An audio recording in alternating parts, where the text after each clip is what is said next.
Have you ever set out to do something and you just don't understand why you can't complete what it is you want to do? We all do that. I do that. It's pretty common. I'm going to share with you today a little conversation I had with a client this morning.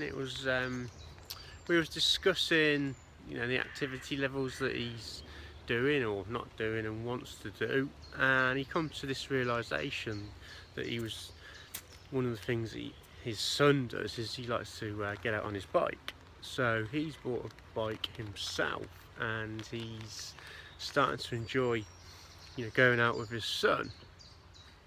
But it's not that he's bought this bike and he's getting out and doing this activity. It's the feeling that he's getting from it. One of the things that he said to me is exactly that.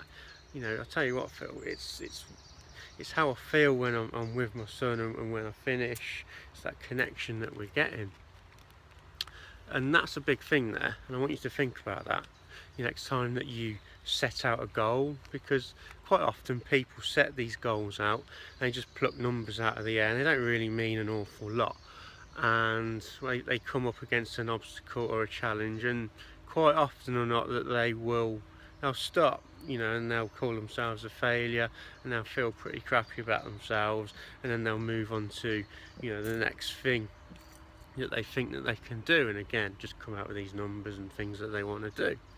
Okay, so what I'm saying here is that people need to start getting a little bit more of an emotional connection of what it is that they're setting out to do. Okay, so what do I mean by that? For example, let's just say it's a 10k run. It's not that people want to start running and cross the line. It can be, but quite often or not, it is they want to achieve. They feel like they've achieved something. So what is it when they finish that they're saying to themselves? What is it that their friends are saying to themselves? How they're feeling, and they get in this like certain connection with something else. And the exact same thing could be said about if someone wants to lose weight. If someone wants to lose 2 stone, okay, well, they don't really want to lose 2 stone. What is it that they get from losing 2 stone? Do they fit into new sexier clothes?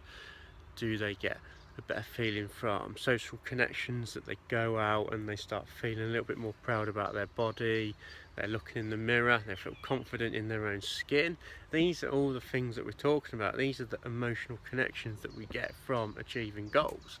So the challenge to you is that next time you set out a goal, think about it a little bit harder. Don't just write something out on paper or think about it in your head. Start writing down what it is that you get from achieving that, how you're going to be feeling, what you're going to be saying to yourself, what your friends are going to be saying to yourself. Are you going to be connected with friends? You're going to be doing more socially, all these things. And I tell you what, if you do this work, next time you set out a goal and you start doing the work that's needed to do it, you think about this stuff, you're more likely to achieve that goal. It's pretty simple, but damn well powerful.